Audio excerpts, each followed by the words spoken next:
नुकतेच महाराष्ट्राचा अर्थसंकल्प 2026-27 मांडण्यात आला. त्यातले महत्त्वपूर्ण पॉईंट मी तुम्हाला 2 मिनिटात पूर्ण क्लिअर करतो. राज्य अर्थसंकल्प कलम 202 अनुसार मांडण्यात येते. बजेटची थीम होती विकसित महाराष्ट्र 2047. अर्थसंकल्प सादर करण्यात आले. देवेंद्र फडणवीस यांची ही दुसरी वेळ होती. पहिली वेळ त्यांनी साजरा केला तो 2023-24 मध्ये. 2026-27 हे वर्ष सामाजिक समता व समरसता वर्ष म्हणून साजरे केले जाईल. एकूण अंदाजित खर्च होता 7.69 लाख कोटी.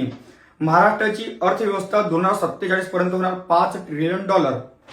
स्वर्गीय अजितदादा पवार यांच्या नावे गतिमान नागरी सेवा पुरस्कार देणार. शेतकऱ्यांसाठी पुण्यश्लोक अहिल्यादेवी शेतकरी कर्जमाफी योजना या अंतर्गत 2 लाख पर्यंत कर्जमाफी होणार. महाराष्ट्राचे अमृत वर्ष 2035 ला होणार.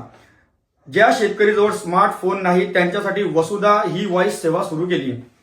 या बजेटमध्ये 4 स्तंभ ठेवण्यात आले. पहिलं प्रगतशील महाराष्ट्र, दुसरं शाश्वत विकास, तिसरं सर्वसमावेशक विकास आणि चौथं सुशासन.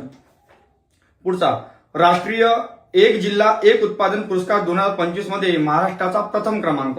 महाराष्ट्राचे सिल्वर हब शहर घोषित करण्यात आले गडचिरोली. एव्हीजीसी धोरण म्हणजेच म्हणजेच animation, gaming and visual effect. राज्यातील तिसरी चित्रनगरी उभारणार रामटेक नागपूर येथे.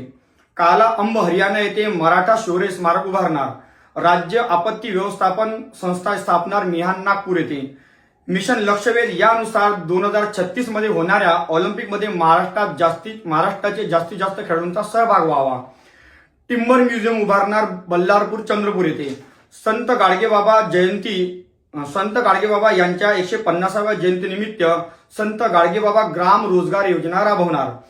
2026 वर्ष महिला शेतकरी वर्ष घोषित केले युनेने.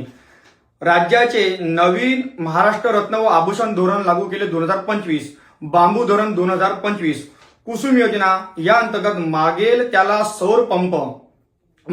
सौर कृषी पंप या अंतर्गत महाराष्ट्र राज्याचा Guinness book of world record मध्ये नोंद. दक्ष योजना या अंतर्गत परदेशातील नोकरीसाठी आवश्यक भाषा व कौशल्य प्रशिक्षण देणार. इन्व्हेस्ट महाराष्ट्र प्लॅटफॉर्म मुख्य उद्देश राज्यात लाखो रोजगाराची निर्मिती करणे.